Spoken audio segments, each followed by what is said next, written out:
Maliček je rodičovská organizácia, ktorá sa venuje pomoci rodinám s predčasne narodenými deťmi a zároveň je mostom medzi zdravotníkmi a takýmito rodinami. Snažíme sa prepájať zdravotníkov a odbornú verejnosť s rodinami, ktoré majú predčasne narodené detičky.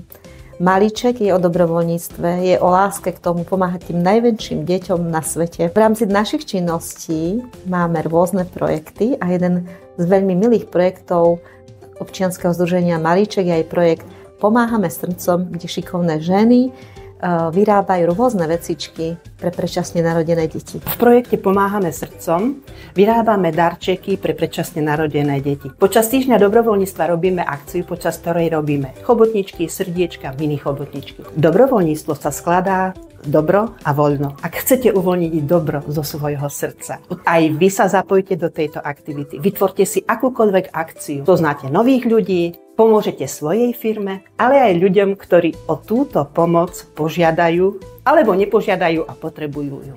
Tak ako sú naše hračky každá iná, aj každý človek je iný. Ale každý z nás je výnimočný. A takto výnimočné môžu byť aj naše aktivity počas týždňa dobrovoľníctva. Pridajte sa k nám.